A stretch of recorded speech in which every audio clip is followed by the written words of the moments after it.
Muy buenos días con todas, con todos, con todes.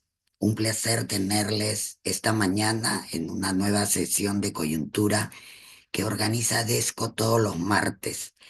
Hoy, 22 de abril del 2025, vamos a conversar eh, sobre el legado que nos deja el Papa Francisco.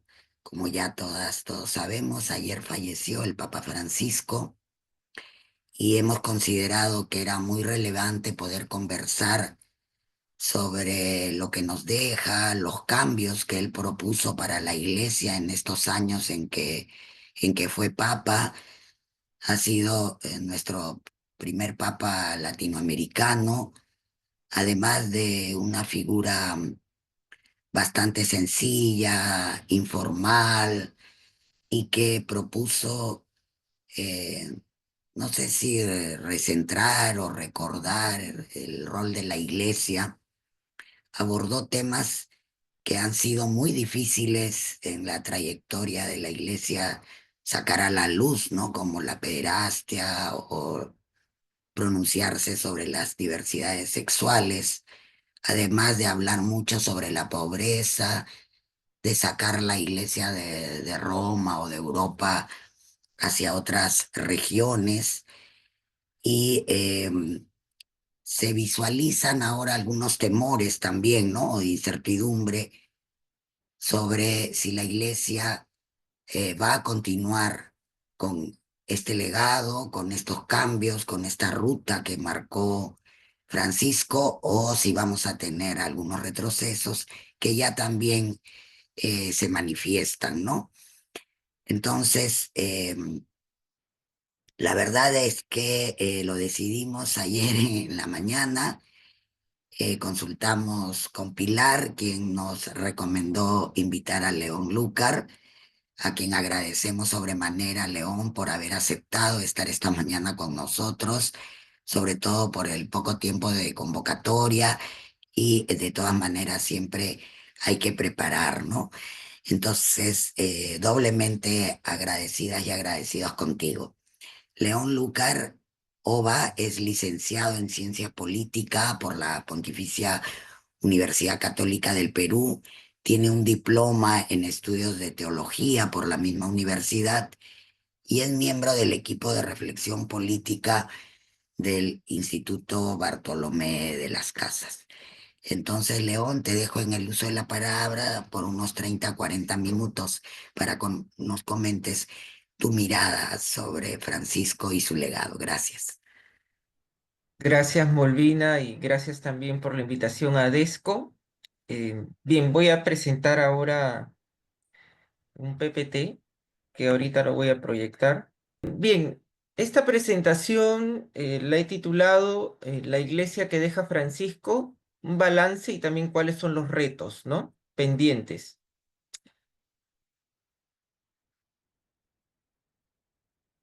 Y claro, pongo estas cifras que tienen que ver con la confianza hacia la iglesia, institucionalmente hablando, más allá, digamos, de los números o de los porcentajes cada vez más decrecientes, ¿no? De católicos, sobre todo en un bastión del catolicismo que históricamente ha sido América Latina. Y también es importante señalar el auge de los evangélicos de vertiente pentecostal y neopentecostal, caracterizados esencialmente, digamos, por unas posiciones políticas, sociales y morales más conservadoras, pero también el aumento, digamos, de los no afiliados, ¿no? Los no afiliados que son aquellos que no tienen una adscripción religiosa institucional clara, ¿no? Dentro de los cuales entran aquellos que tienen algún tipo de espiritualidad, pero que no se ciñen a una religión institucionalizada, los agnósticos y los ateos, ¿no? Pero pongo estas cifras del Latinobarómetro sobre la confianza en la Iglesia en, digamos, América Latina y el Caribe. Y podemos ver que, digamos, desde 1995 hasta el 2024, la tendencia ha sido a la baja, ¿no? A disminuir. Actualmente en el 2024, bueno, el año pasado, aquellas personas que decían que tenían mucha confianza, más algo de confianza en la iglesia, eran el 61%, ¿no? Pero también podemos ver que hay algunos países que están por debajo de este promedio de Latinoamérica. Y Chile es el caso extremo, ¿no? Y en el caso de Chile, no solo es por su historia, digamos, laicista que ha caracterizado al país sureño, al igual que en Uruguay, sino también por la crisis de los abusos sexuales, ¿no? Que se suscitaron a partir sobre todo del caso Caradima y que involucró a incluso los entonces cardenales y arzobispos de Santiago de Chile y otros obispos, ¿no? Em, y bueno, creo que es una tendencia muy clara, ¿no? En países, sobre todo, que han tenido una tradición más firme de separación entre iglesia y Estado, pero a los cuales, como repito, se añade el tema de los abusos. Dicho esto, creo que es importante partir de algunas premisas, ¿no? De algunos documentos que Francisco ha dado a partir, digamos, de su magisterio, que son estos conjuntos de encíclicas, de cartas pastorales o apostólicas, como se les dice formalmente, etcétera.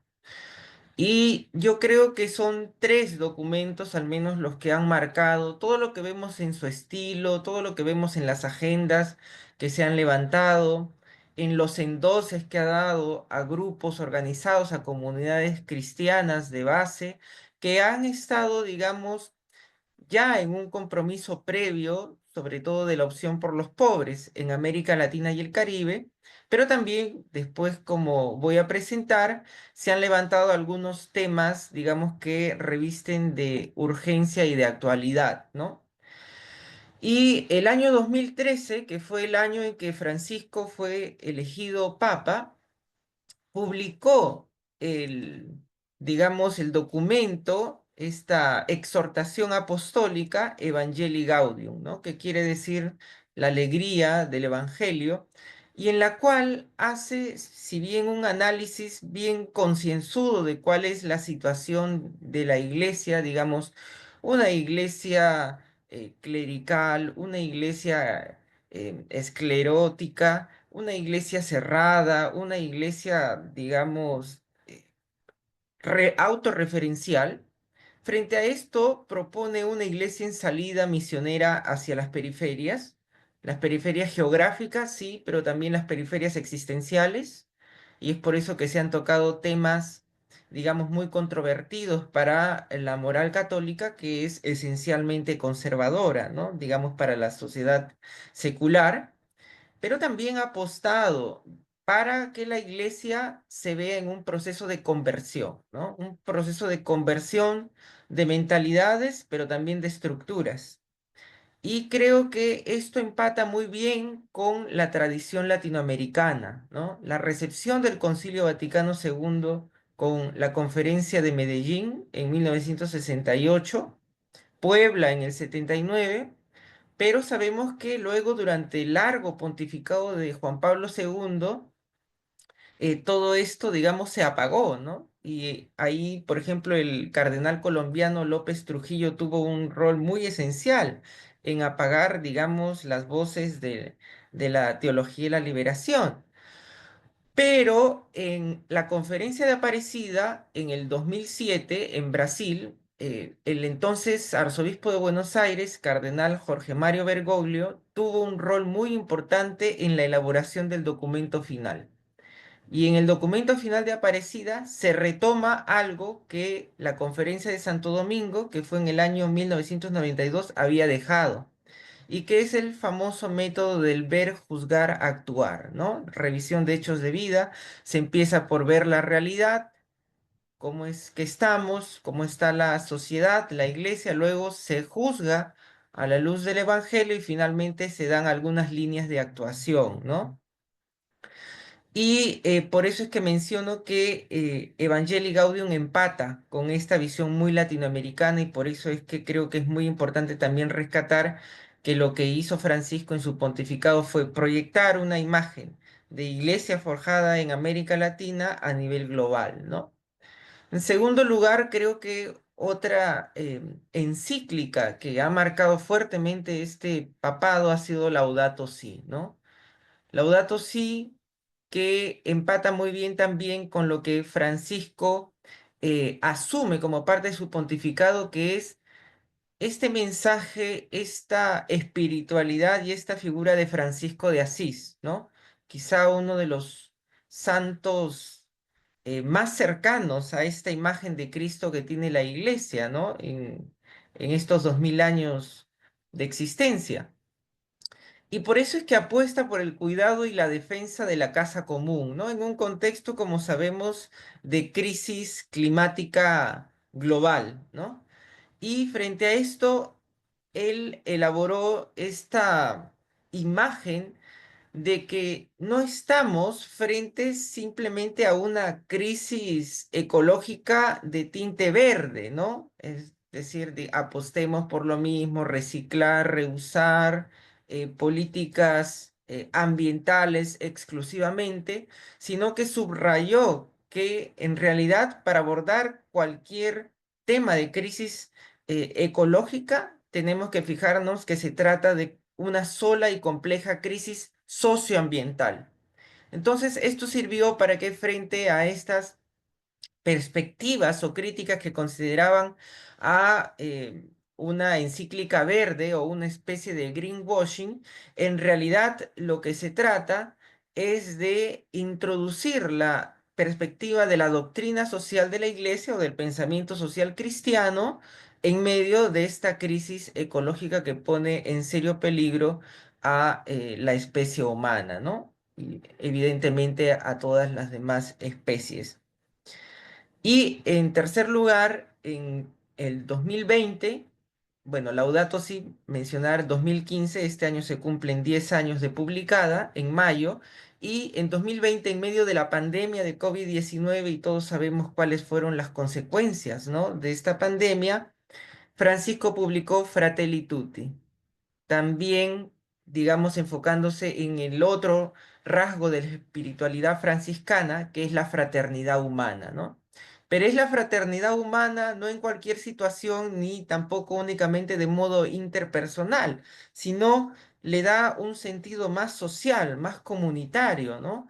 Podemos decir, amplía el panorama o el espectro de lo que tiene que ser la caridad cristiana, que es el amor, ¿no? Y no simplemente algunas formas de asistencialismo o de formas paliativas de caridad eh, piadosa, digamos, ¿no?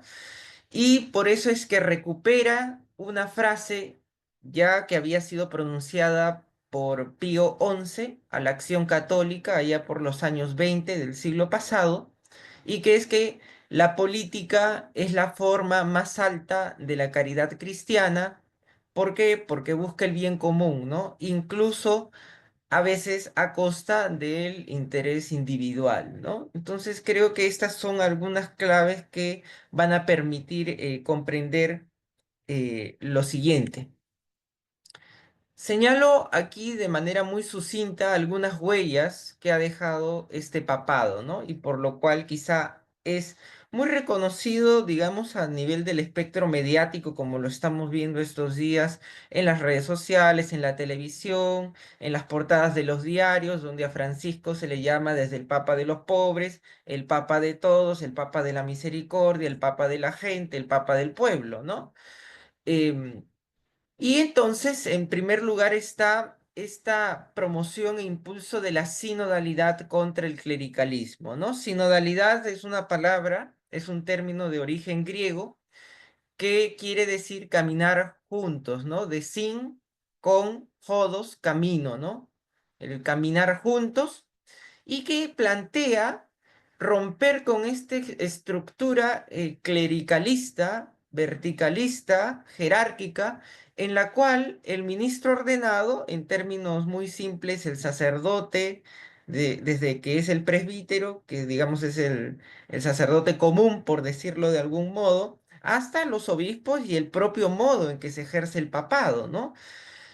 para enfatizar en la escucha de todo el pueblo de Dios, es decir, también de los laicos, de las religiosas, etcétera, para dos aspectos, ¿no? El primero que es el discernimiento, es decir, la reflexión de las acciones que la iglesia tiene que tomar frente a las realidades concretas y que la interpelan, ¿no? ¿Cómo vamos a actuar pastoralmente? Es decir, qué acciones la iglesia va a realizar con la gente en lo concreto de la vida cotidiana, pero también el otro lado, y que es algo que quizá ha quedado pendiente, es cómo esta reflexión no solo se queda, digamos, en un compartir, ¿no? O en un diálogo, sino es, digamos, vinculante para la toma de decisiones en la iglesia. Y aquí hablamos de iglesia tanto desde, digamos, la curia vaticana en Roma, pero también cómo es que esto se da a un nivel parroquial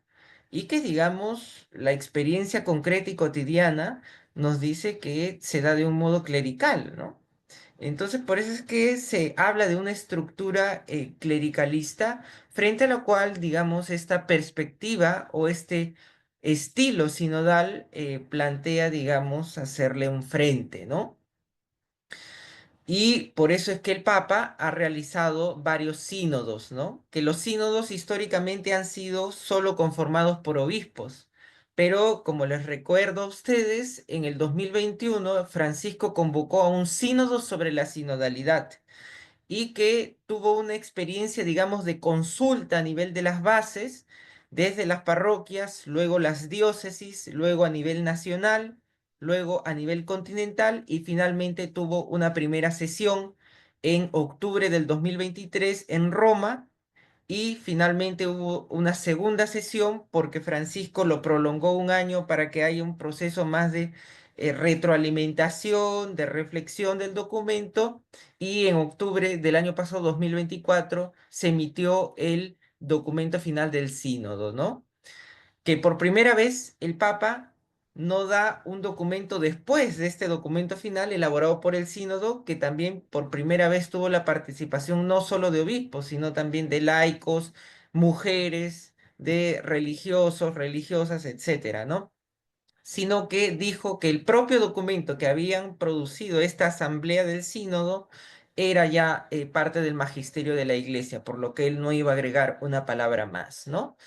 Segundo lugar, yo creo que Francisco ha introducido esta perspectiva latinoamericana de ser iglesia. En el caso, digamos, peruano, es muy conocida la teología de la liberación, ¿no? Porque el padre Gustavo Gutiérrez ha sido considerado el padre de esta vertiente o de esta corriente de reflexión teológica y que en el caso de Francisco ha tenido muchos acercamientos a la teología de la liberación, aunque él se adscribiría dentro de una vertiente autónoma que es la teología argentina del pueblo, ¿no? Pero bueno, forma parte de esta corriente de la opción por los pobres y ha reconocido, por ejemplo, la labor de Gustavo Gutiérrez, ha tenido acercamientos a figuras muy importantes como Leonardo Boff en Brasil, John Sobrino en El Salvador y rehabilitó, por ejemplo, también en el sacerdocio a figuras emblemáticas como Ernesto Cardenal, ¿no? En Nicaragua. Y bueno, esta perspectiva en realidad ha sido proyectada al mundo, ¿no? Desde Roma. Es decir, el estilo pastoral, la impronta pastoral de Francisco durante todos estos años, la Latinoamérica las ha sentido muy cercanas, porque, digamos, conoce cómo es esta experiencia pastoral, sabe qué es lo que ha ocurrido y una de las figuras emblemáticas que él rescató y sobre las cuales también hizo duras críticas contra aquellos que, digamos, incluso después de muertos lo criticaron, es la figura del hoy santo, el arzobispo Óscar Romero, ¿no? Que fue asesinado en El Salvador en 1980. Un tercer punto es el diálogo ecuménico e interreligioso, ¿no? Francisco ha promovido el diálogo con confesiones cristianas no católicas, digamos, con el mundo protestante, pero también ha apostado por el diálogo interreligioso con religiones no cristianas. Y aquí, digamos, frente a las grandes espiritualidades o tradiciones que históricamente ya se habían conocido, que son, digamos, las de Oriente, Francisco ha tenido también a bien a recuperar las espiritualidades indígenas de América, ¿no? Y eso lo hemos visto en la experiencia del sínodo, por ejemplo, de la Amazonía, pero también lo ha tenido muy presente en el caso de Canadá, ¿no? Donde se han dado por los estados en connivencia con con las iglesias cristianas, porque no solo eran católicas, sino también protestantes, digamos, políticas de aculturación, pero también de exterminio cultural, ¿no? De las poblaciones originarias o aborígenes. Luego también, en cuarto lugar, está este énfasis que se ha dado hacia las periferias, como les digo, geográficas, pero también existenciales, ¿no? Existenciales, digamos, aquellos a los que normalmente la iglesia, pero también la sociedad contemporánea tiende a excluir, ¿no? Y por lo tanto se vacía su dignidad humana o su sentido de pertenencia, digamos, a una comunidad que tiene otros criterios, digamos, de progreso o de realización personal comunitaria. Y bueno, el tema de la pobreza, sobre el cual creo que ya es harto conocido, ¿no? Cuál es el énfasis que ha dado a lo largo de sus encíclicas, pero también en los gestos de acercamiento y sobre todo de legitimación de aquellas comunidades cristianas, de aquellos movimientos, de aquellas organizaciones, movimientos populares, por ejemplo, que ya estaban involucrados en la defensa, por ejemplo, de los pobres, ¿no? En quinto lugar está el tema de la emergencia climática y de la ecología integral, ¿no? Quizá dentro de las últimas conferencias de las partes frente al cambio climático, las famosas COP, aquella que tuvo mayor repercusión fue la de París, ¿no? Con la conferencia, con el Acuerdo de París que digamos planteó el límite de estas emisiones de gases, digamos de temperatura, disculpen, que no supere el 1,5 grados, ¿no? Y coincidentemente, la entonces ministra de Ambiente de Francia, Ségolène Royal, le pide a Francisco que publique la encíclica Laudato Si antes de que se realice esta COP en París, ¿no? Y como Francisco varias veces ha estado interviniendo en la siguiente COP, enfatizaba que a diferencia de la de París, las posteriores no han tenido, digamos, efectos prácticos ni mucho menos vinculantes, ¿no? Y este paradigma también de la ecología integral ha marcado fuertemente la impronta y en América Latina, por ejemplo, ha impulsado esta defensa de la Amazonía, ¿no? Que después lo voy a abordar con más detenimiento. Luego, un sexto punto es que Francisco ha dado normas y procedimientos más estrictos en la lucha contra los abusos en la iglesia, en marcado contraste, yo diría, con sus predecesores, ¿no? Pongamos a pensar un poco Juan Pablo II, Benedicto XVI quiso rectificar, pero se vio, digamos, tan envuelto, ¿no? En una problemática muy compleja que tuvo que renunciar y Francisco, digamos, ha dado pasos más firmes. Y bueno, en el caso peruano, quizá el sodalicio, el ya disuelto sodalicio de vida cristiana es el ejemplo por excelencia, ¿no? Luego también tenemos la reforma de la curia, ¿no? La reforma de la curia romana, que digamos Francisco ha hecho una reorganización de los departamentos y también creó un nuevo dicasterio, que dicasterio digamos es en el lenguaje vaticano como un ministerio, en el cual le ha dado más importancia al dicasterio para la evangelización, ¿no? Cuando históricamente los más importantes habían sido la Secretaría de Estado, que sigue teniendo su peso, y también Doctrina de la Fe, ¿no? Que había actuado, como muchos decían, como el Rottweiler de la Doctrina de la Fe, ¿no? Pero bueno, se ha hecho esta reforma de la curia por medio de la Constitución Apostólica Predicate Evangelium, ¿no? Que quizá era el documento más esperado por muchos que querían ver una reforma de la propia estructura vaticana, ¿no? También aquí entran las finanzas, etcétera. Luego, en octavo lugar, está el compromiso por la paz, ¿no? Podemos ver que el Papa durante estos últimos meses diariamente ha estado criticando la guerra en la Franja de Gaza, luego también ha estado haciendo alocuciones a favor de la martirizada Ucrania en su lenguaje, pero también ha tocado pues temas como Siria, Líbano, Afganistán, Tierra Santa, Sudán del Sur, etcétera, ¿no? Y aquí ha tenido, digamos, enviados papales muy específicos para poder mediar en estos conflictos, pero también dar asistencia humanitaria, ¿no? Y finalmente, pero no menos importante, está el rol de las mujeres en la iglesia. ¿Cuál es el rol de las mujeres en la iglesia? Y esto ha abierto perspectivas, digamos, y serios debates, agudos debates en torno a la posibilidad, no digamos ya de que las mujeres accedan al sacerdocio ministerial, sino a que sean potencialmente ordenadas como diaconisas, ¿no?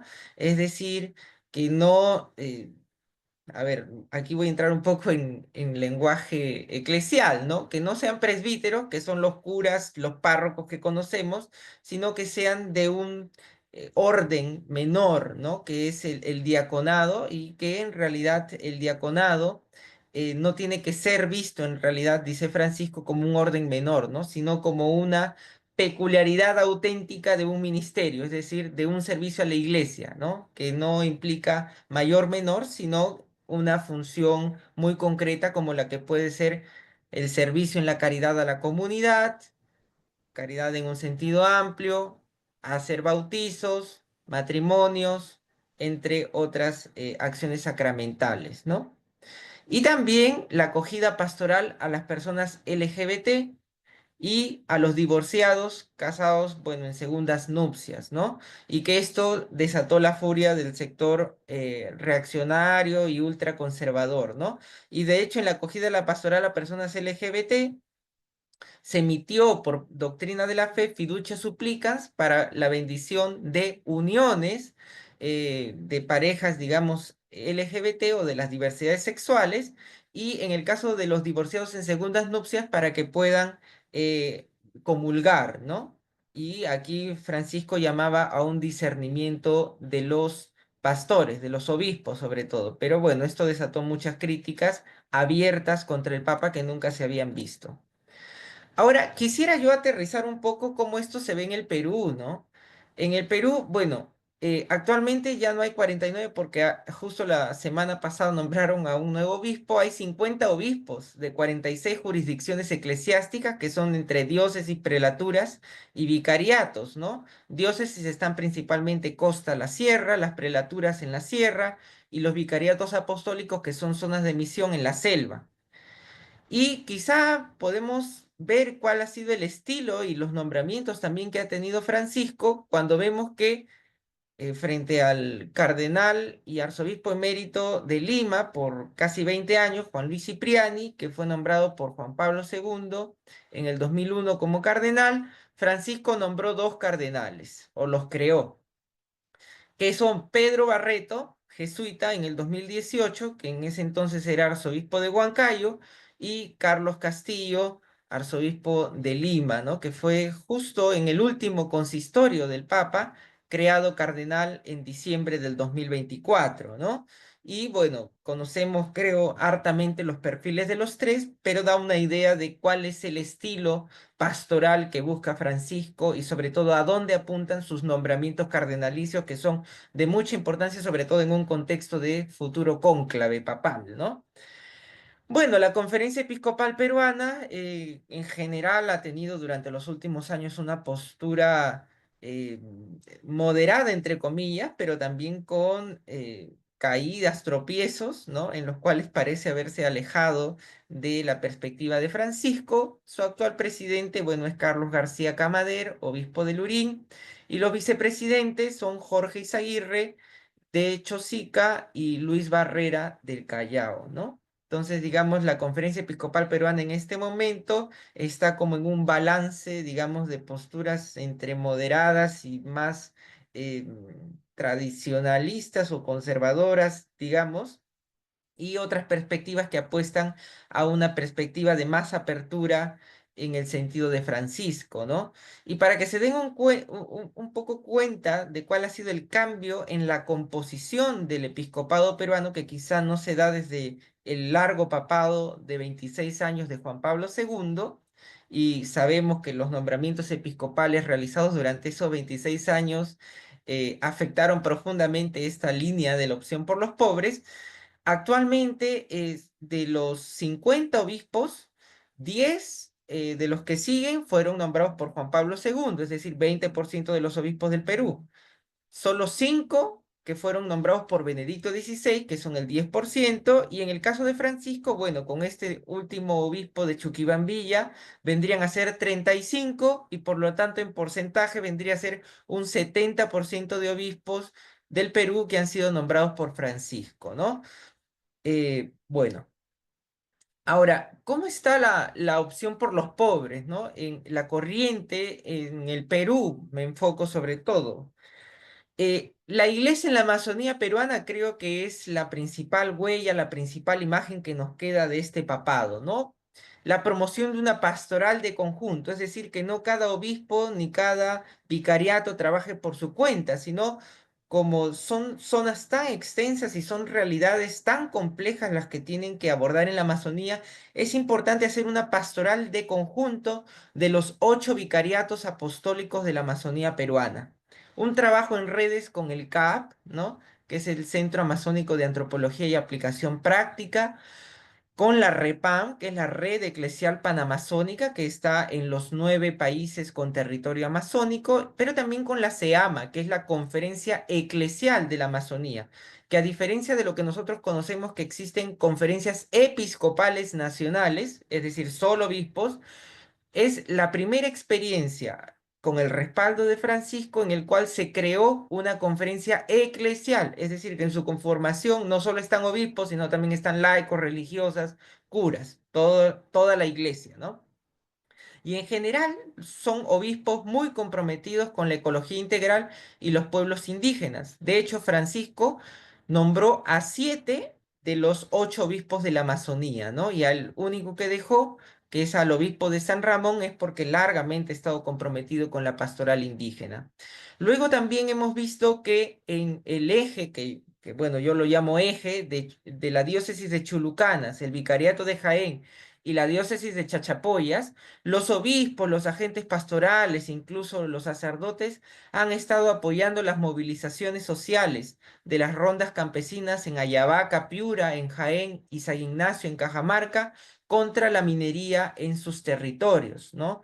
Luego también la labor de la Pastoral Social Nacional y de la Comisión Episcopal de Acción Social, CEAS, que este año ha cumplido 60 años de existencia, han seguido con su trabajo a favor de los pueblos indígenas y de la ecología integral, la pastoral carcelaria en un país donde sabemos cuál es la realidad de las cárceles, la salud ambiental y humana, sobre todo que se vio de algún modo, ¿no? Fortalecida en preocupación, en interés por abordar en la pandemia de COVID el tema de las mujeres y de la equidad de género, la movilidad humana, la migración, que es otro de los grandes puntales, digamos, de este papado, ¿no?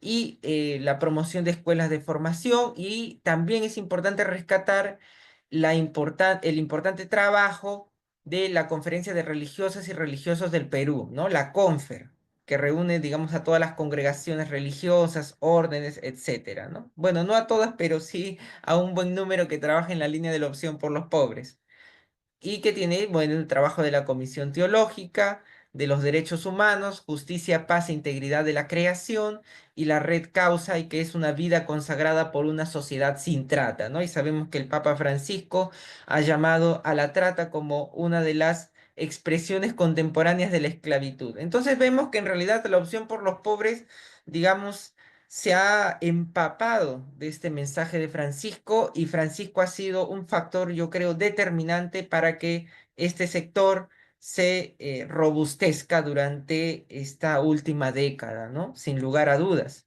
Pero también es importante ponderar. Y es importante ponderar de que no todo ha sido, bueno, la opción por los pobres, sino también de que hay un sector conservador que ha sido muy crítico de este pontificado, ¿no?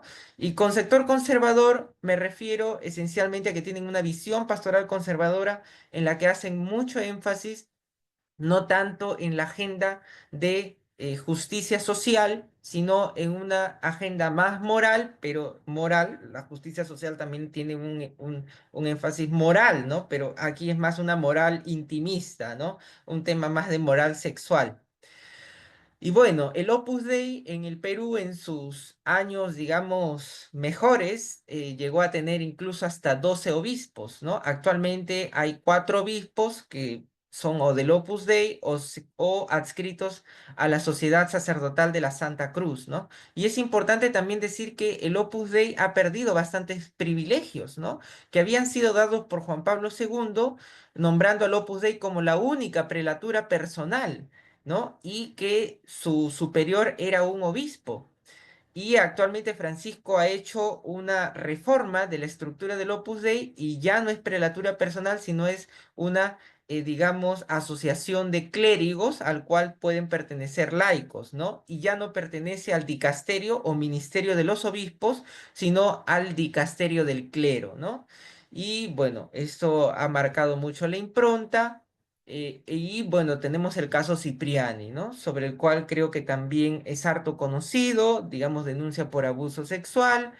Ahora habría que ver en esta etapa ya post Francisco cómo es que se va a abordar esta sanción, ¿no? Porque la sanción que se le realizó fue por iniciativa del Papa al cardenal Cipriani. Entonces, es importante también tener en cuenta todos estos cambios que pueden ocurrir, ¿no? En el caso del sodalicio de vida cristiana sí queda más claro porque justo el lunes pasado, una semana antes del fallecimiento del Papa, se dio el decreto, el tan esperado decreto oficial de disolución del sodalicio de vida cristiana, que es casi providencial, ¿no? Que se haya realizado felizmente antes de la muerte del Papa.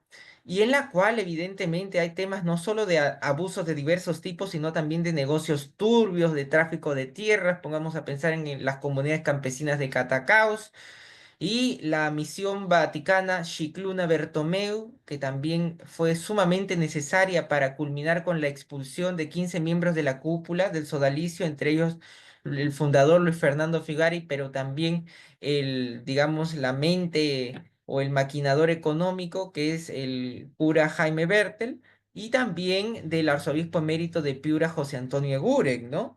Y también la posterior disolución, no solo del sodalicio, sino también de las ramas, ¿no?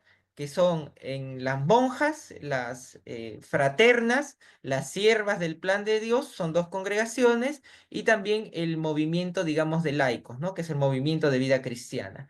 Y luego también se tiene otra organización que es Pro Ecclesia Santa, que sabemos que en esta parroquia, ¿no? De Surco hubo denuncia por parte de sus propios feligreses de que los habían estafado millonariamente, y esto despertó pues la necesidad de una investigación por parte del Arzobispado de Lima, ¿no?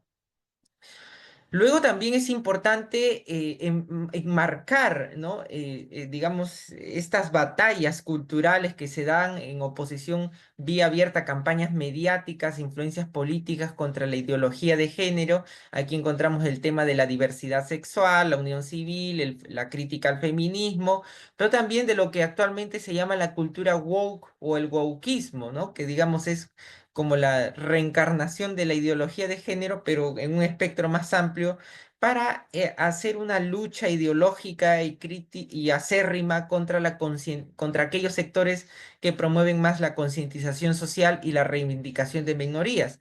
Si bien Francisco en temas, digamos, de moral sexual era conservador, nunca se adscribió totalmente, diría, o en todo caso hubo matices de tipo más pastoral, es decir, cómo te acercas a las personas, digamos, que están, por ejemplo, en temas de unión civil o que son parte de la diversidad sexual, divorciados vueltos a casar, etcétera, cómo te acercas, digamos, de un modo más comprensivo, ¿no?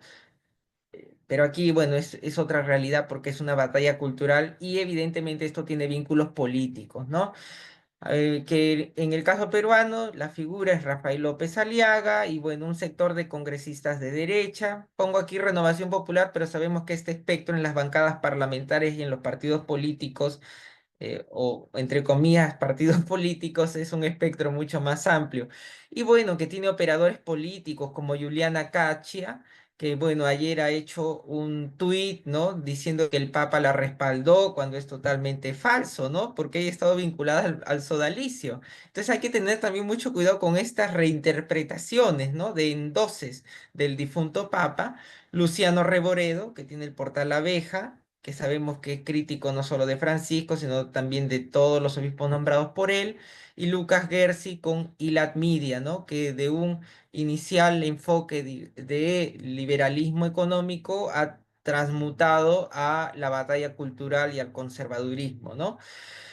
Y bueno, agrupaciones y colectivos hay varios. La Coordinadora Republicana, este grupo Rosario de Hombres que tiene una perspectiva, digamos, muy del rescate del hispanismo y del tradicionalismo y la importante presencia que tienen en plataformas de streaming y redes sociales, ¿no? Y bueno, quizá han habido actitudes por parte de los nuevos obispos nombrados por Francisco de recapacitar y de enmendar en acciones que se habían disuelto. Sabemos que Piura había sido, digamos, la sede, ¿no? De uno de los dos obispos que tuvo el sodalicio, José Antonio Aguren, y luego de su renuncia anticipada, porque sabemos que los obispos renuncian a los 75 años, pero creo que Aguren lo renunciaron a los 67 años, se nombró a un nuevo administrador apostólico, ¿no? Digamos de manera temporal, que es el obispo auxiliar de Lima, Guillermo Elías, y que junto al padre Francisco Paco Mugiro, jesuita, ha tenido un acercamiento a los comuneros de Catacaos despojados de sus tierras por el sodalicio, ¿no? Y también ha reactivado la oficina diaconía que, bueno, había sido disuelta por Eguren, ¿no? Entonces creo que son acciones muy importantes y habrá que ver también si estos obispos siguen con esta línea a pesar de que Francisco ya no está. Y si ustedes recuerdan previamente, yo ya les había hablado de la sinodalidad, ¿no? Que digamos la sinodalidad es promover un nuevo estilo de iglesia que se enfrente al clericalismo. Pero aquí también hay serios retos, ¿no?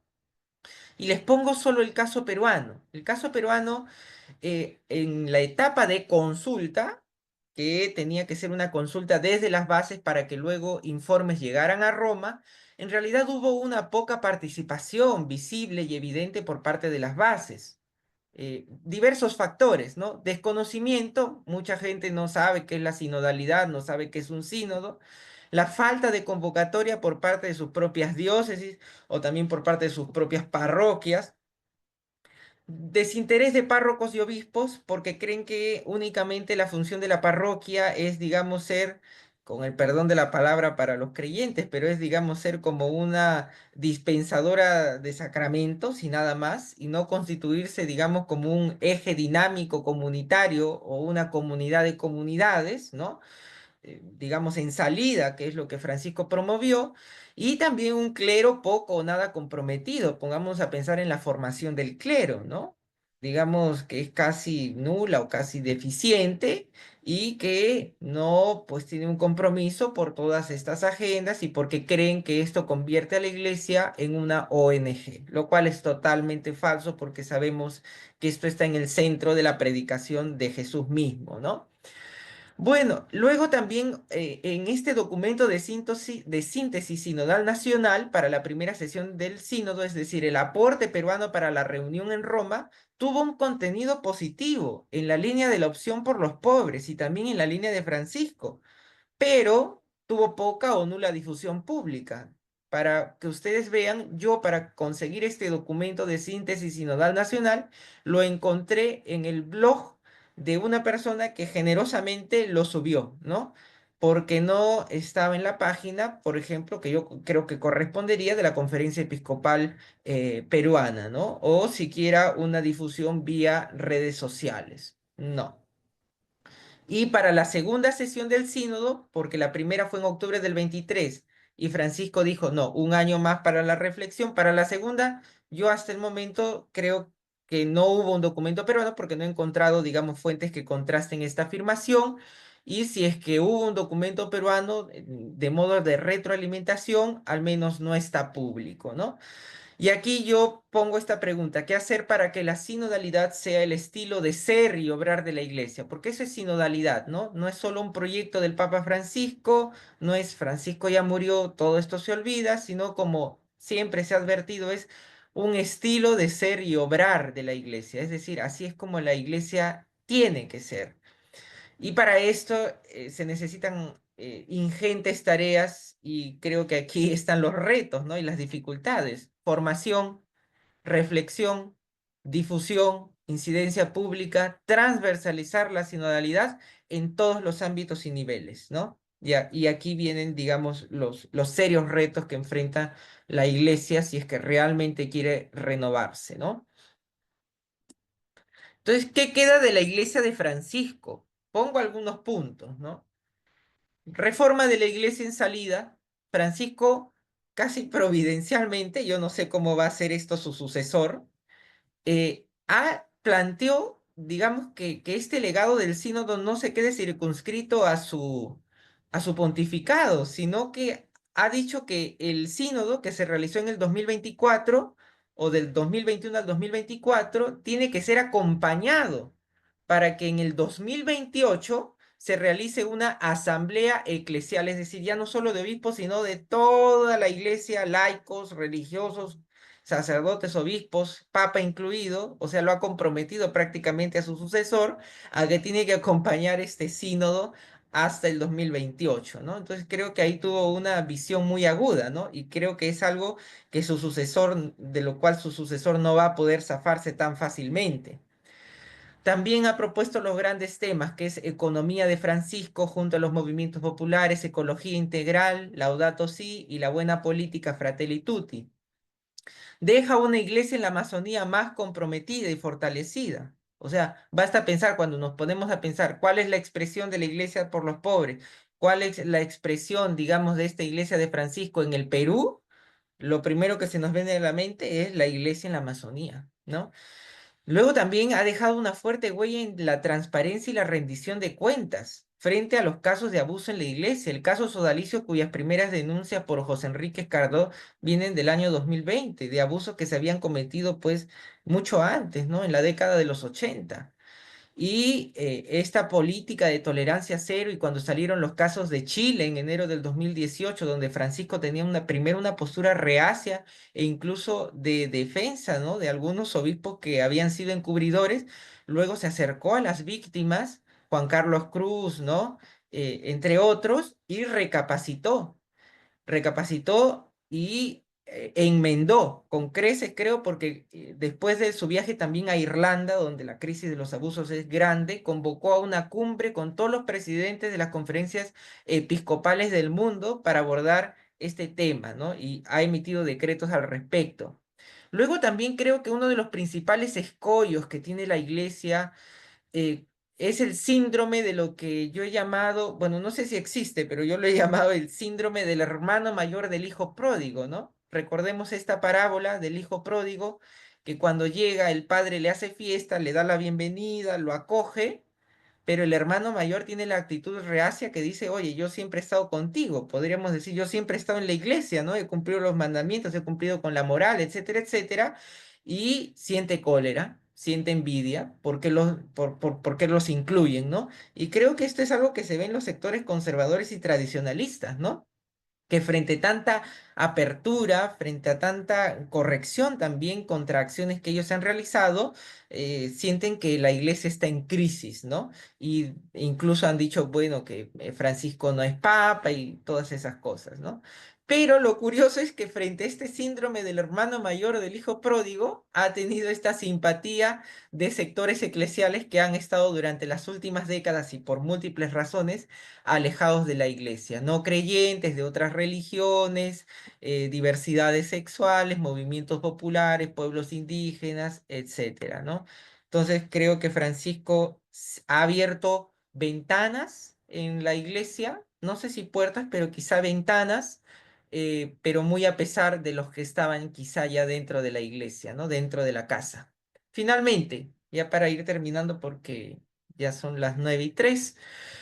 El cónclave del 2025, ¿qué nos depara este cónclave? Bueno, yo diría que a diferencia de otros cónclaves, por ejemplo, cuando murió Juan Pablo II, la figura fuerte era Ratzinger, ¿no? Porque Ratzinger no solo era el prefecto para la entonces Congregación de la Doctrina de la Fe, que hoy ya es dicasterio por la reforma de Francisco, y que tiene, dígase de paso, esto me olvidé decir, al cardenal Tucho Fernández, ¿no? Digamos un progresista como parte de esta congregación, de este dicasterio, disculpen, pero también nombró a mujeres como jefas de un dicasterio, que es el dicasterio para la vida consagrada y los institutos religiosos, ¿no? Que es una monja, Sor Simona Brambila, que es la primera mujer que encabeza un ministerio de la Curia Vaticana, y de hecho también hay una mujer como primera gobernadora del Vaticano, que es Rafaela Petrini, ¿no? Esto es importante rescatarlo. Pero bueno,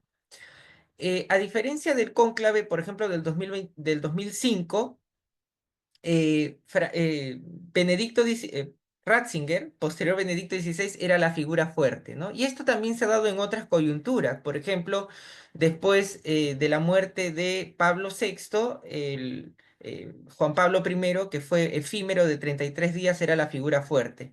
Pero también en la historia de los cónclaves han habido sorpresas, y quizá las sorpresas han sido las mejores, ¿no? Pongamos a pensar que después de Pío XII, un papa, digamos, de un perfil muy tradicionalista y conservador, vino Juan XXIII, ¿no? Que en realidad dijeron un papa de transición, pero planteó a la Iglesia el Concilio Vaticano II. Después de Benedicto XVI, digamos, un teólogo muy bien formado, sí, pero digamos de un espectro mucho más conservador, tradicionalista, aunque muy inteligente ciertamente, para abordar incluso vínculos con los sectores, digamos, de la opción por los pobres, porque nunca condenó, por ejemplo, a Gustavo Gutiérrez, pero en fin, vino Francisco, que la verdad, si bien estaba dentro de las quinelas para cónclave en el año 2013, no era un candidato fuerte, ¿no?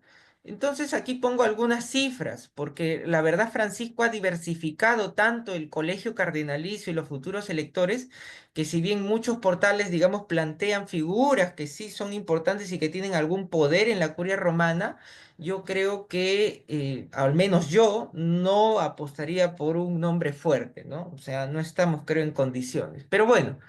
El colegio cardenalicio está conformado por 252 cardenales, pero de estos 252, solo 135 son electores y participarían en el próximo cónclave que elija al sucesor del Papa Francisco. O sea, si entran los 135, son ellos los que van a votar por el próximo Papa. De estos 135, la gran mayoría, 108, han sido nombrados por Francisco, es decir, casi el 80% de los que van a entrar a la Capilla Sixtina han sido nombrados por Francisco, lo cual son 4 de cada 5 cardenales, ¿no? Lo cual es importante también enfatizar que hay una diversidad interna, ¿no? Si bien hay algunos que comparten la línea pastoral de Francisco, como parte, digamos, de los balances de toda institución, también ha nombrado a algunos que son cardenales críticos incluso de la propia figura de Francisco, ¿no? En la última década, el colegio cardenalicio se ha hecho más universal y más joven, ¿no?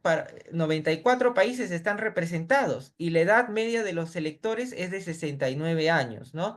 Entonces aquí también vemos que dentro de la elección del próximo papa entran consideraciones como el lugar geográfico, pero también la edad, ¿no? Sobre todo considerando que Francisco fue elegido ya próximo a cumplir los 78 años, al igual que Benedicto XVI, ¿no?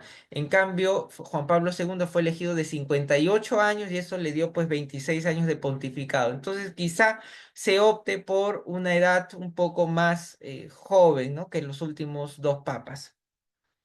Y el recuento es así, ¿no? De Europa hay 53, de Asia son 37, de Latinoamérica y el Caribe 23. No, disculpen, de Asia son 23. Aquí hay un error. Es Europa 53, Latinoamérica y el Caribe 23, de Asia 23, de África 18, Norteamérica 14 y Oceanía 14. 4. Así, los cardenales europeos representan el 37% del total de cardenales electores, cuando previamente en los anteriores cónclaves se acercaba casi al 50%.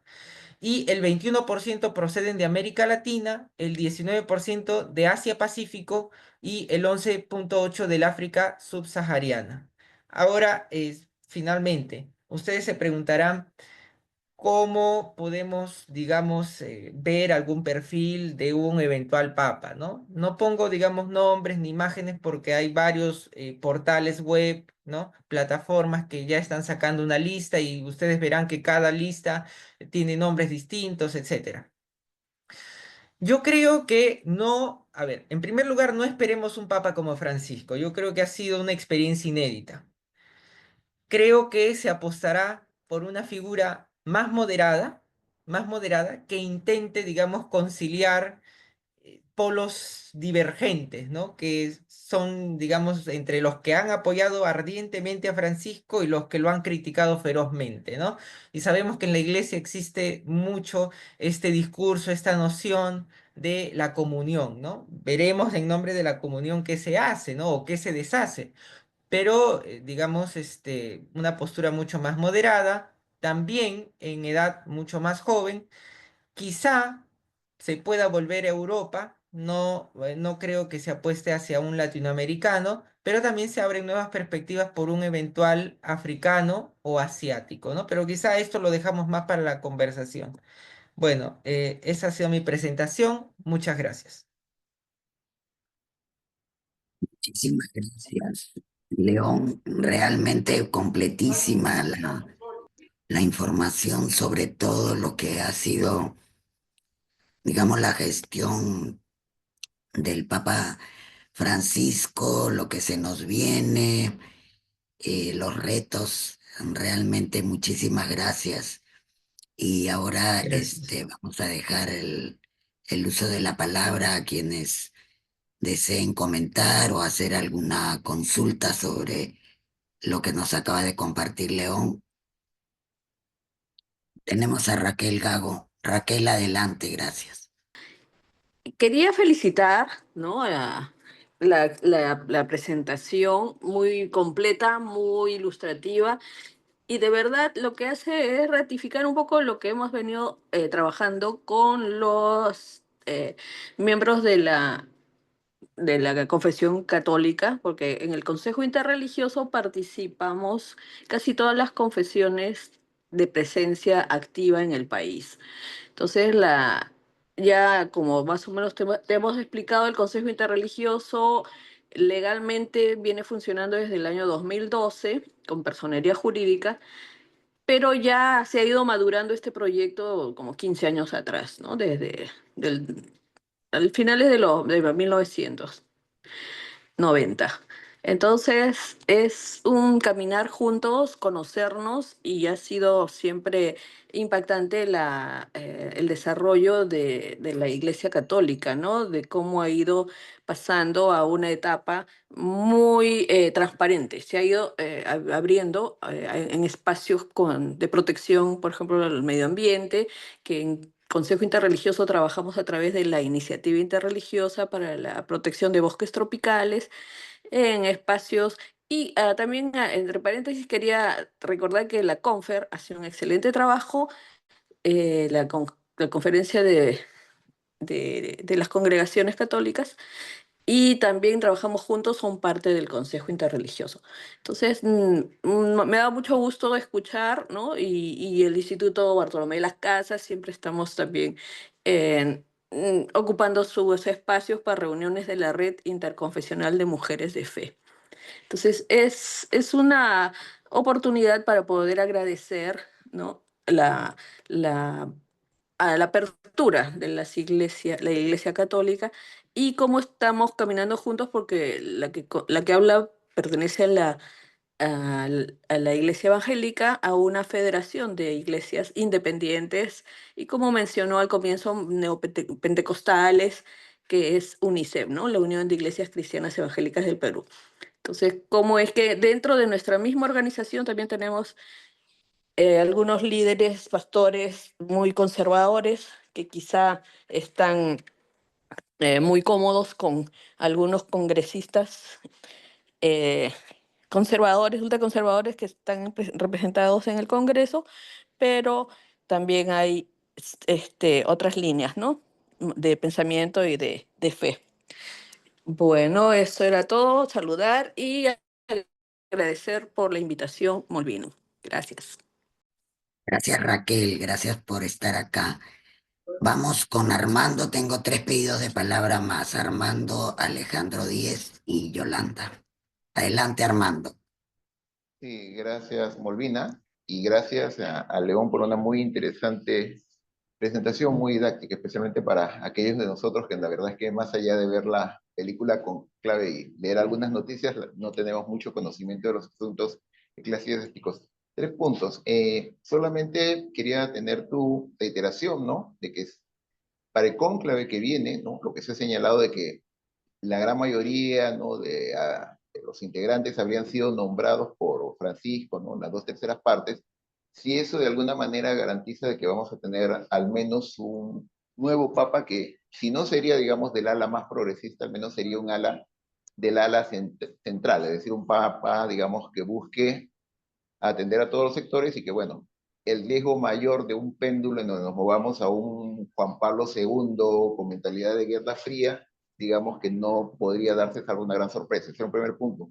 El segundo punto era una reflexión respecto a la paradoja, ¿no? De que en estos momentos de tanta incertidumbre, ¿no? No solamente a nivel del país o de la región, sino a nivel mundial, ¿no? De dudas, hay una suerte de nacer en el sentido de la religiosidad. Es decir, estaba leyendo algunos artículos, ¿no? Donde señalaba que en los últimos años ha habido un crecimiento del sentido y la vocación religiosa entre la población, pero que la característica es que no está vinculado, digamos, a lo que podría llamarse las iglesias o las corrientes tradicionales, ¿no? O, como la iglesia católica, sino más bien buscando nuevas formas y nuevas expresiones que no necesariamente, como en algún momento tú mencionas, están o podrían ser todavía reconocidas como cristianas, ¿no? Por más que se llamen de esa manera. Entonces, ahí la pregunta es si el creciente poder de estos sectores, ¿no?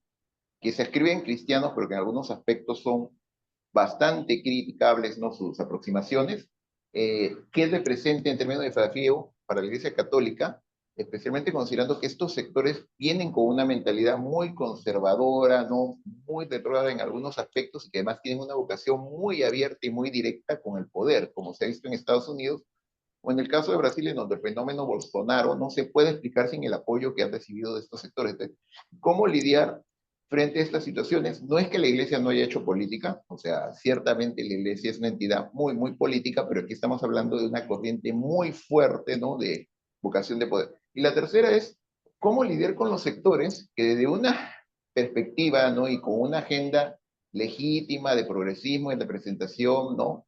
De minorías y otros temas que son absolutamente indiscutibles y legítimos, buscan siempre como ir más al extremo de imponer agendas de choque y de conflicto en la lógica un poco, por decirlo de como que, Iglesia Católica, tírate al fuego por mí. Lo señalo porque estaba leyendo un artículo, ¿no? De un cronista norteamericano, ¿no? Muy cercano a la Iglesia Católica, que escribía sobre la muerte de Francisco y su artículo era el tipo de, sí, pero, o sea, elogiaba a Francisco, pero inmediatamente le daba con palo como si fuera cualquier conservador, porque no fuiste al extremo y no hiciste esto, y no hiciste esto, y no hiciste esto, y no fuiste a las trincheras por nosotros. Entonces, ¿cómo lidiar con estos sectores, ¿no? Que pueden tener agendas que de alguna manera implican necesariamente un conflicto abierto, no solamente dentro de la iglesia, sino de la iglesia con el resto de la sociedad. Eso es. Muchas gracias, León. Gracias Armando. Vamos con Alejandro. Sí, muchas gracias por la presentación, muy ilustrativa. He tenido un montón de preguntas, pero me voy a limitar a cuatro, voy a tratar de centrar. Una un poco en la misma reflexión que hizo Armando, ¿no? O sea, ¿cuáles son las resistencias que quedan y qué tan fuertes son, digámoslo así, ¿no?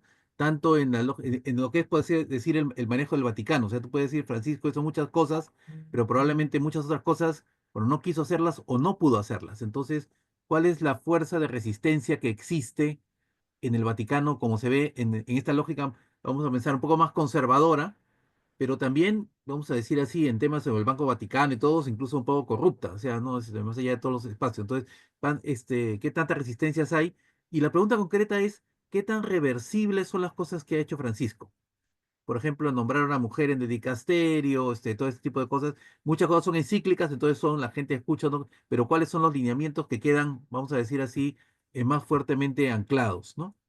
La segunda es una especie de pregunta de reflexión un poco más general, que tiene que ver con la relación entre, vamos a decir así, la conducción de la iglesia y la práctica en la iglesia. Entonces, porque por un lado tenemos un papa que ha sido muy progresista y que ha estado muy, vamos a decir, en vanguardia en muchos temas, ha estado corrigiendo, tratando de limpiar la casa, digamos, ¿no? Pero del otro lado tenemos una expansión de la práctica muy conservadora.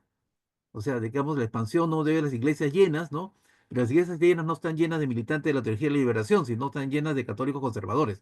Entonces, ¿cómo van los caminos de un lado de lo que es esta iglesia más progresista en una parte de la cúpula y mucho más conservadora en la base? Entonces, ¿cómo crees que esto se expresa, por ejemplo, en los sínodos que se han ido construyendo, ¿no? La tercera pregunta tiene que ver con las cosas más concretas, en particular del sodalicio y del opus, ¿no? O sea, ¿qué tan, otra vez, es un poco parte de la pregunta anterior, qué tan reversibles son lo que se ha hecho? Porque me imagino muchos sodalistas estaban esperando que desaparezca Francisco para ver qué podían cambiar. Pero una vez que están suprimidos, ¿qué pasa con el opus, que también está un poco en la mira y también tiene sus partes oscuras en alguna parte, entonces, al que imagino que ya no se, ya dejarán de perseguir? Entonces, ¿qué queda con esta limpieza, vamos a decir, de las ovejas corruptas del rebaño, ¿no? Y una última pregunta es un poco más, vamos a decir así, cuantitativa. Estamos presentando, todos calculan qué porcentaje de cardenales nombró Francisco y qué son más europeos, etcétera, pero me interesaría saber qué tantos católicos representan cada uno de estos porcentajes. Es decir, es de 37% de obispos europeos, ¿a cuántos millones de católicos representa? Este veintitantos por ciento de obispos latinoamericanos, ¿a cuántos católicos representan? Y digámoslo así, ¿cuántos católicos per cápita cardenalicia tenemos, ¿no? Para saber este número reducido de electores. Es como Estados Unidos, un nombre de electores para las elecciones, ¿no? Pero la proporción entre la gente que representan estos electores no es correspondiente. Es decir, entonces los europeos tienen mucho más votos que los católicos que tienen. Entonces, es bien difícil que eso cambie, pero me interesaría saber cuáles son las correlaciones y si eso se toma en cuenta a la hora de elegir un nuevo papa. Ya me quedo ahí. Gracias, Alex. Vamos con Yolanda. Sí, buen día. Bueno, yo me conecté un poquito tarde, disculpen, pero sumamente interesante lo que el compañero ha señalado respecto a la trayectoria del Papa, ¿no? Y bueno, es desde que el Papa ha fallecido hasta el momento tenemos distintas opiniones, comentarios, he venido escuchando algunos, desde los que se han señalado en radios internacionales, en canales internacionales, hasta lo que ayer decía Hildebrand, ¿no? Y efectivamente podemos afirmar que el Papa ha tenido una gestión respecto a las anteriores bastante progresista, por decirlo de alguna manera, eh, pero que es lo que se espera de la Iglesia, ¿no? O sea, se supone que la Iglesia, desde sus principios de construcción del reino, de todas las justicias, es lo que mínimamente debe hacer, ¿no? Y no quiero desmerecer lo que el Papa ha hecho, pero tampoco señalar que todo lo ha cambiado, ¿no? Y que para los que somos creyentes desde esta perspectiva de la construcción de todas las justicias, es lo que tendría que haber hecho. Y lo segundo es considerar, bueno, lo que los compañeros y compañeras que me han precedido también han señalado, que el Papa, además de ser el representante más importante de la fe católica, es obviamente un líder político de Polendas, es un líder político fundamental, siempre lo ha sido a lo largo de la historia y en ese contexto mucho más. En ese sentido ya no voy a repetir, justamente quería preguntar cuánto van a perdurar las reformas que han hecho, sobre todo vinculadas a la disolución del sodalicio y a todo el cuestionamiento de la pederastería y de la violación de derechos sexuales reproductivos y de la vida de muchos niños, niñas, adolescentes en el Perú, pero también en América Latina y en el mundo. Es desde el interior de la iglesia como institución, no de nosotros, los creyentes como iglesia que camina, sino desde la organización misma, ¿qué fuerzas, qué posibilidades ves de que sigan impugnando el poder conservador de una iglesia o de papas anteriores que han avalado grandes violaciones de derechos humanos, ¿no? ¿Qué fuerzas ha dejado el Papa Francisco en esta institucionalidad cercana al Vaticano, ¿no? Gracias. Yolanda, entonces, no tengo ahora en este momento manos levantadas. Te dejo para responder esta tanda de preguntas, Leo. Gracias, gracias Molvina y gracias también a Raquel, a Armando, a Alejandro y a Yolanda. Entonces voy a empezar por agradecer, ¿no? el comentario de Raquel, también por el trabajo que realizan desde IRI, ¿no? Que creo que empata muy bien con la ecología integral de Francisco y también en el trabajo interreligioso, evidentemente. Luego, Armando, si mal no recuerdo, planteó la pregunta sobre la posibilidad de un papa moderado, ¿no?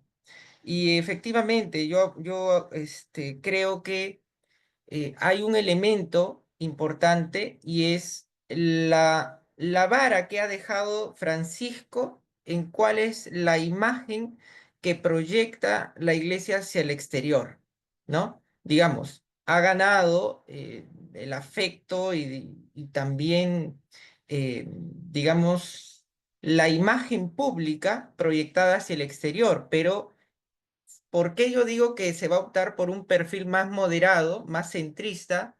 Porque al interior de la iglesia dentro, digamos, de su forma de actuar, dentro de su lenguaje, sabe que hay conflicto, pero apuesta siempre por el lenguaje de la comunión. Entonces yo creo que hay un sentido por parte de algunos cardenales que pueden ser una mayoría realmente, de que las reformas, de que el estilo de Francisco para la institución del papado ha sido muy disruptiva. Y entonces en medio de esa disrupción se tiene que moderar. Lo digo por una cuestión muy histórica, ¿no? Recordemos que la convocatoria del Concilio Vaticano II hecha por Juan XXIII fue una cosa, un acontecimiento que remeció a la Iglesia y que hubo también posiciones pues muy contrarias, ¿no? Entre los tradicionalistas conservadores, pero también los progresistas en una época de muchos cambios, ¿no? En el mundo. Y se optó por una figura que era Montini, Pablo VI.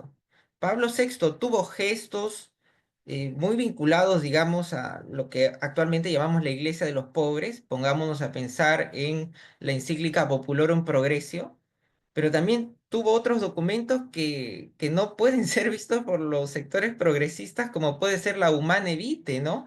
Donde hace una fuerte crítica, por ejemplo, a los métodos anticonceptivos artificiales, prohibiéndolos a los católicos, etcétera, etcétera. Entonces, por eso yo creo que después de un acontecimiento, así como ocurrió después del Concilio Vaticano II, después de un papado tan reformista que apretó el acelerador para actualizar el concilio, la siguiente figura va a ser un papa moderado.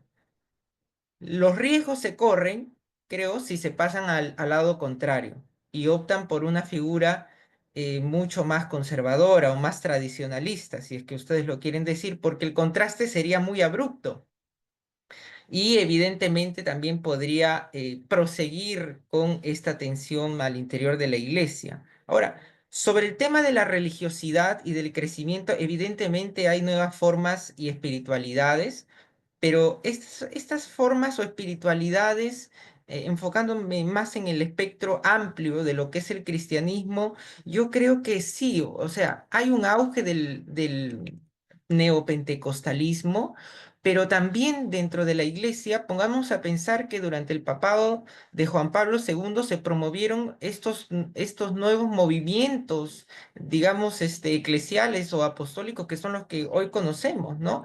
que son el sodalicio de vida cristiana, etcétera, etcétera, etcétera. Y que tuvieron un fuerte impacto del camino neocatecumenal, entre otros. Entonces, yo creo que aquí también hay un espectro político, hay una base política. Y pongamos a pensar en las expresiones del nacionalismo cristiano, que ahora están en Estados Unidos. Pongamos a pensar en el vicepresidente de los Estados Unidos, que es un católico converso, ¿no? Y esta raíz que opta por, digamos, los valores de la nación, ¿no? Por eso el nacionalismo cristiano, hacer grande a la nación, en un sentido muy moralista, y que evidentemente esto lleva a una perspectiva, digamos, de exclusión de los que son los otros y recuperar, digamos, el verdadero espíritu de la nación, ¿no? Y está muy vinculado también a una tendencia de individualización, ¿no? De promoción de una relación intimista entre Dios, lo sagrado y uno mismo, pero ratificado por una cuestión muy teológica, que es lo que surgió también, digamos, a contracorriente de la teología de la liberación, que es la teología de la prosperidad, ¿no? La teología de la prosperidad lo que te dice es que el creyente hace un pacto con Dios, ¿no? Es, digamos, recuperar esta teología pactual del Antiguo Testamento, que si tú haces lo que Dios quiere, te beneficia, te da bienes, digamos, es una legitimación teológica del neoliberalismo, por decirlo de algún modo. Y por el otro lado, si no cumples con estos preceptos, etcétera, etcétera, entonces Dios te maldice y eres pobre, ¿no? Entonces al pobre no se le libera, sino al pobre se lo maldice, ¿no?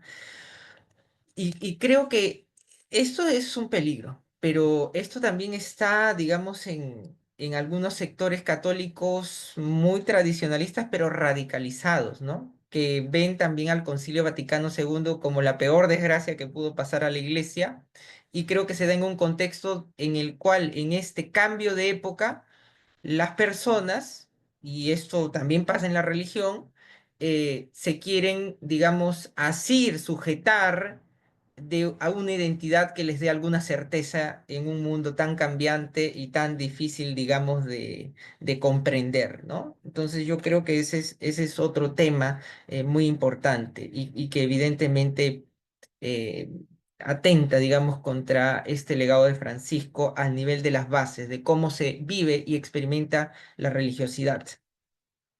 Y luego también, pasándonos al otro lado, a la otra orilla, evidentemente esta cuestión de las agendas, ¿no? Que por muy legítimas, como yo digo, que sean, el funcionamiento de la iglesia, la lógica de la iglesia, e incluso ustedes se podrán dar cuenta en el lenguaje, que a veces yo tengo que hacer un poco de malabares para poder explicarme, ¿no?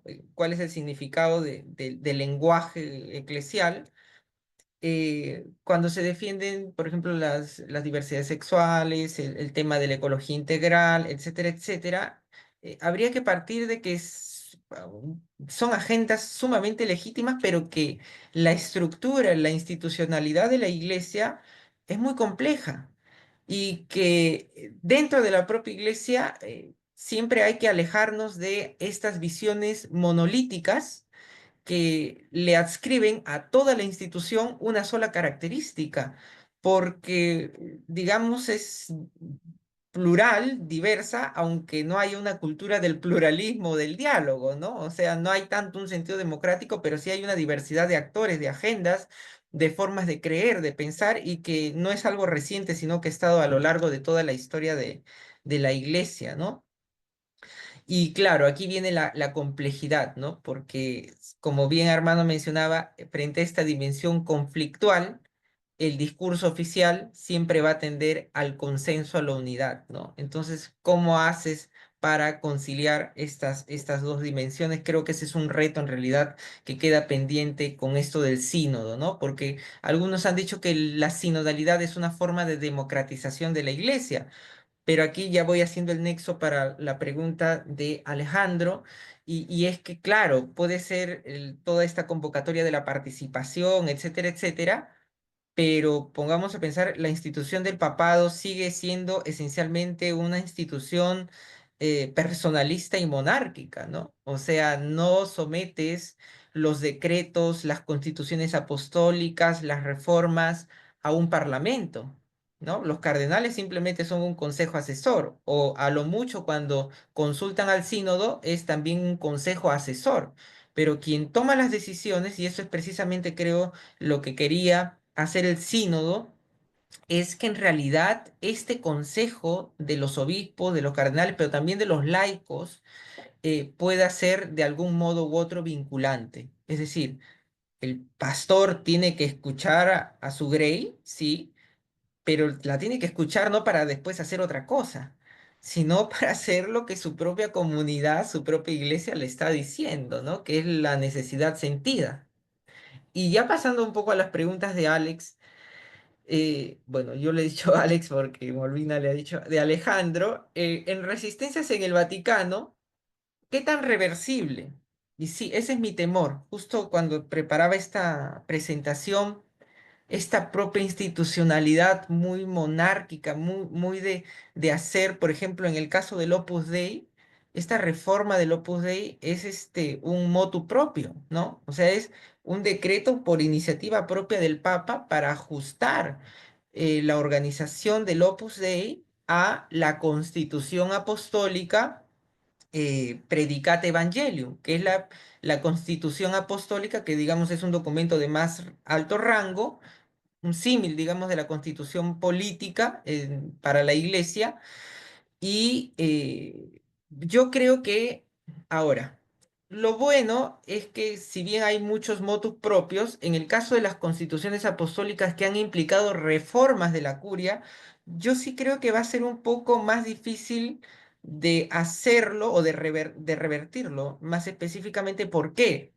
Porque si bien el futuro papa puede deshacer todo lo que éste ha desandado, hacer una reforma de estructura vaticana no es algo tan simple.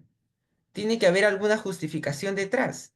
Y muchos de los actuales cardenales, que son los que han sido nombrados por Francisco, eh, estuvieron de acuerdo con esta reforma. Y ojo, la reforma de la Curia Vaticana no la hizo Francisco porque él la quiso, sino porque incluso en el cónclave del 2013, frente a toda esta crisis que prácticamente se tragó vivo a Benedicto XVI, se vio la importancia y la necesidad de hacer una reforma de la Curia, ¿no? Entonces yo creo que a nivel de las reformas macro, más estructurales, sí pueden haber algunos factores más preventivos, ¿no? Que te digan bueno, hagamos reformas, sí, pero con mucho cuidado o modificaciones a una reforma previa, ¿no? Modificaciones.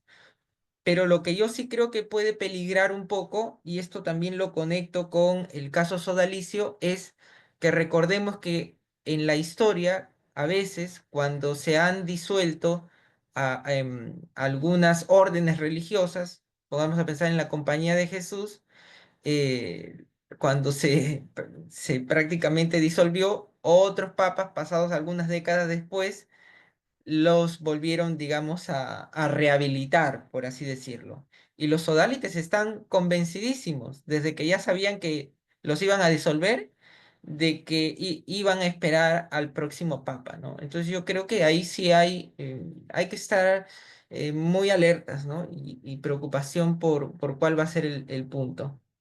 Ahora, sobre la conducción de la Iglesia y su práctica conservadora, y su práctica que es esencialmente conservadora, sí, evidentemente yo creo que el tema, digamos, de la vida, cómo se lleva a nivel de las parroquias o a nivel de las bases, por decirlo de algún modo, es algo muy serio porque la, la estructura es esencialmente clerical, ¿no? Por más que se promueva la sinodalidad, el sacerdote, el clero, es cuasi sacralizado frente a los laicos.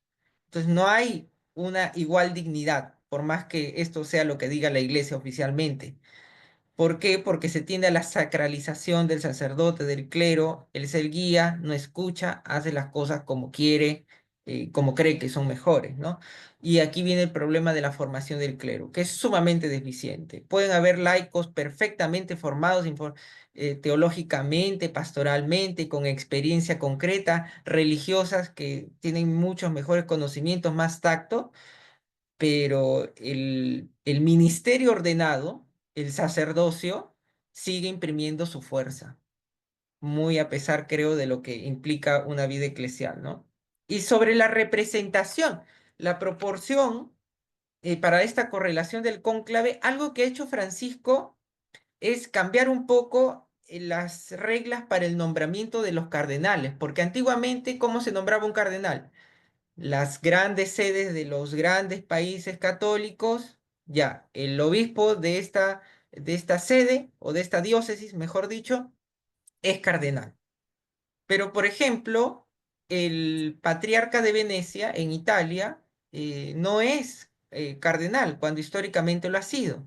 Y así tenemos también el arzobispo de Toledo en España, que es la sede primada. En el caso del Perú, bueno, a Carlos Castillo sí lo hizo cardenal, pero a Pedro Barreto, que Huancayo nunca había sido sede cardenalicia, también lo hizo.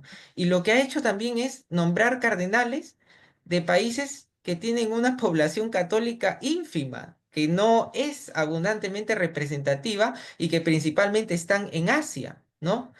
Y en África, bueno, para Francisco Asia es el futuro de la iglesia, porque digamos es la visión de este diálogo interreligioso.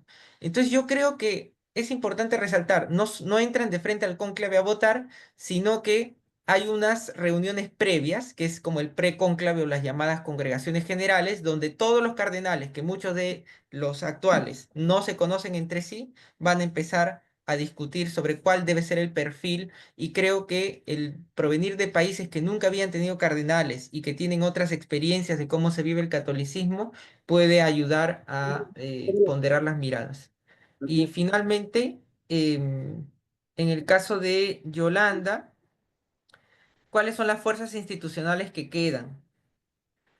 Sí, yo creo que Francisco depositó bastante su peso en personas de confianza de él.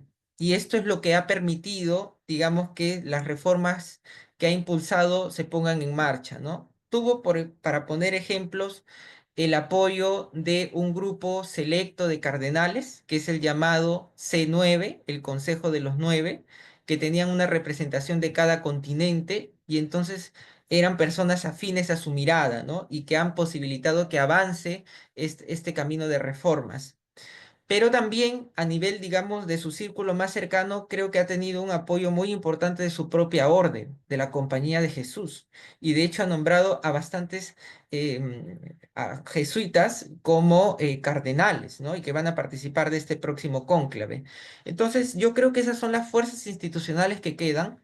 Creo que las fuerzas institucionales, al menos en el colegio cardenalicio, también están en cardenales que se han comprometido con esta reforma y que ahorita son los jefes de los dicasterios y que, bueno, también hay entre moderados y otros más cercanos a la figura de Francisco, ¿no? Y solo quisiera, creo que también se mencionó, por ejemplo, el caso del nombramiento de esta mujer en el dicasterio vaticano, cuando muere el Papa. Todos los cargos de la Curia Vaticana son prácticamente puestos a disposición del próximo Papa, ¿no? Esa es la realidad. Gracias. Yo, vamos a ir con una ronda que tenemos unos minutos todavía. Eduardo Bayón ha pedido la palabra. Eduardo, adelante. Gracias, Molina. Gracias, León, por la presentación y por la cantidad de información que nos has dado, sobre todo a quienes miramos a la Iglesia Católica con respeto, pero absolutamente desde afuera. Y, a ver, la mirada que tengo y varios de los elementos que ha señalado me parecen muy importantes y van en esa dirección, es que se ha ido, más allá de un hombre bueno, un personaje que marca el tiempo de una gran corporación monárquica en un esfuerzo por abrirla, y abrirla no es otra cosa que democratizarla. Y desde el primer momento desarrolla un juego de poder, y Mm. desarrolla un juego de poder que tiene bancos y que tiene aliados. Digamos, no es casual que nombrara a Barreto cardenal del Perú, porque el primado de Lima era de la competencia. es decir, era de quienes dominaban de alguna manera el discurso, por lo menos en la iglesia. Y no es casual tampoco la manera en la que la iglesia, seguramente bajo la conducción personal del Papa, ha manejado el tema de Cipriano. Tampoco es casual que Cipriani haya regresado al Perú, traído por López Aliaga y haya sido condecorado, y haya intentado un juego de fuerza, un conflicto con la conferencia episcopal, diciendo que era mentira lo que la conferencia episcopal ha tenido que decir que es verdad. Ya. Entonces, en esa disputa, creo que de alguna manera tú señalas un límite que, visto desde afuera, podría ser un límite estructural, ¿no es cierto? Y es esta enorme diferencia entre el clérigo y la plebe, por decirlo de alguna manera, y en donde la preocupación del Papa ha apuntado a recuperar a la plebe y a incorporar a una plebe nueva, distinta, etcétera, etcétera. Es decir, muchos de los cardenales, estuve mirando eso en algún periódico español, el cardenal, creo que hay un cardenal de Mongolia, es decir, Mm. son cardenales de sociedades en donde el peso del catolicismo está por debajo del nivel de flotación, ¿cierto? Y tienen que ver, supongo, con una mirada más amplia. Ya. Entonces, en esa disputa, que así como hacen las corporaciones, busque un momento de equilibrio en lo que viene ahora, eventualmente, ah, así eso ocurra, hasta qué punto esta lógica de apertura, que no puede detenerse, porque al detenerse en muchas de esas sociedades va a volver la distancia o el Ujú. escepticismo absoluto, digamos. Ya, yo fui católico porque estuve en un colegio católico y en cuanto me di cuenta de lo que era la iglesia católica, decidí que no me interesaba ser católico nunca más, ¿no es cierto? Y me di cuenta que era una cultura con gente muy querida, muy valorada y muy respetada, pero en fin, una cultura que a mí me enronchaba. Entonces, en ese contexto, ah, ¿qué posibilidad, qué posibilidad tiene la Iglesia Católica? ¿Qué posibilidad tiene en sociedades como la peruana, en donde estamos entrando a un proceso electoral, en donde el discurso del cardenal Castillo es uno, pero el discurso del padre Omar, para poner un nombre concreto, es definitivamente otro? Y en donde, mal que bien, lo ha hecho siempre, la Iglesia Católica tratará de jugar un rol en el proceso electoral. Muchas gracias. Gracias, Eduardo. Sí, yo creo que hay bastantes cosas en juego, ¿no? Para circunscribirme en primer lugar al caso peruano, evidentemente el nombramiento de Carlos Castillo, no solo como arzobispo de Lima hace 6 años, sino también como cardenal, ha puesto, digamos, un peso muy importante en la configuración de la Conferencia Episcopal Peruana, ¿no? Porque en la medida de que es cardenal y es el arzobispo primado de Lima, le da un peso muy peculiar frente a cualquiera de sus otros colegas del episcopado, ¿no? De hecho, podríamos decir que también durante el tiempo en que Pedro Barreto fue cardenal, era una figura muy pública, ¿no? Muy mediática. Siempre se busca el discurso del cardenal. Eh, Ahora, entra una consideración aquí que yo no sé cómo es que se va a manejar bien, porque si bien, por ejemplo, el cardenal Castillo ya cumplió los 75 años en febrero pasado, hasta el momento yo desconozco, no sé si se ha dado ya una respuesta a un decreto o una comunicación por la cual se le dice que puede continuar por algunos años más, ¿no? Él como cardenal podría quedarse hasta los 80 años, es decir, 5 años más. Pero si es que no hay algún decreto, una comunicación hasta el día de ayer, a las 7 de la mañana, digamos, el destino, digamos, de esta sede episcopal está en el próximo papa, ¿no? Y en quien nombre como el encargado, digamos, del dicasterio para los obispos, que es el encargado de nombrar. Y aquí yo creo que, a ver, quizá muy francamente, yo creo que uno de los principales retos, por llamarlo así, para la iglesia en el Perú es el clero, es el clero. Eh, Pongamos a pensar por quiénes, en qué seminarios o por qué congregaciones y con qué perspectiva han sido formados los sacerdotes que hoy tenemos y que hoy dan misas los domingos y que tienen como una de sus principales exposiciones, por ejemplo, al ya mencionado Padre Omar, ¿no? ¿En qué seminarios? ¿Cuál ha sido esta perspectiva que se ha promovido durante estos últimos 30 años? Y por eso no sorprende de que, sobre todo por los tiempos de la formación, ¿no? Porque para la formación de curas pues son casi 7, 8 años, ¿no? Desconozco, pero son bastantes años.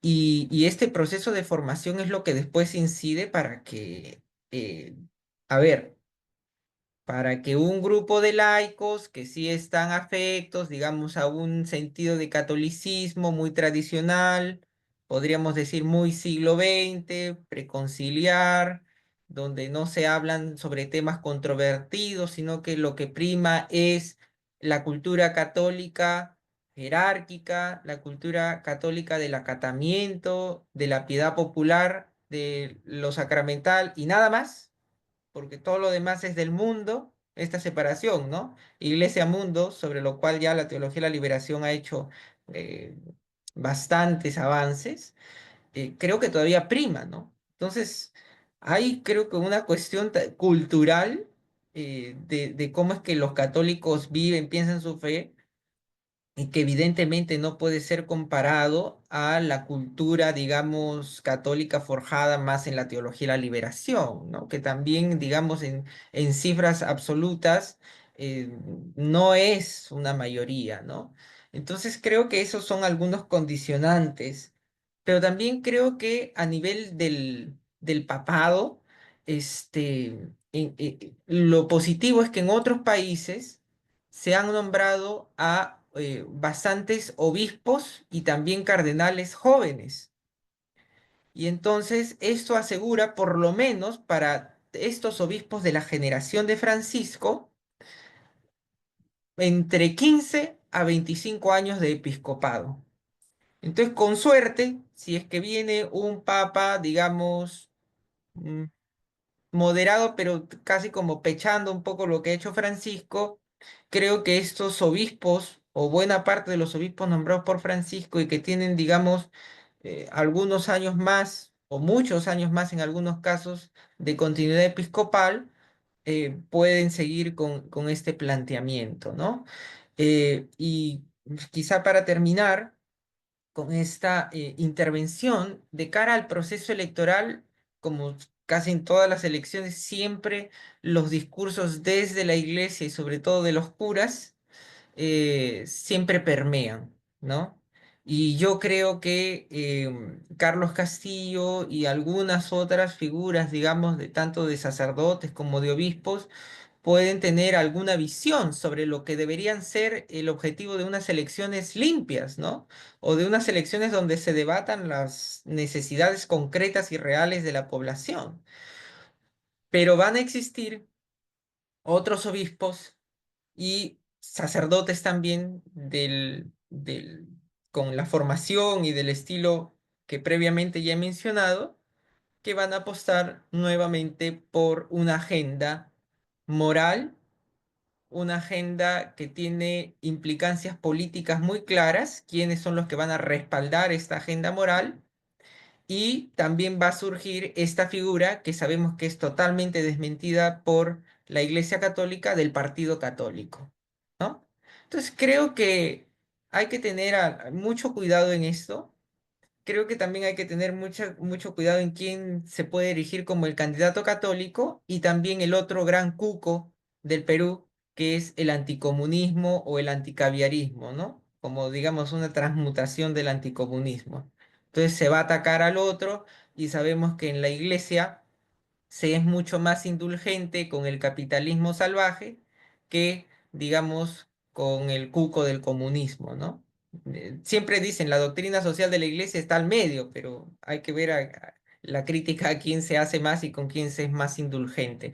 Yo creo que eso va a estar en los discursos de las elecciones del propio año y bueno, eso sería lo que podría responder, ¿no?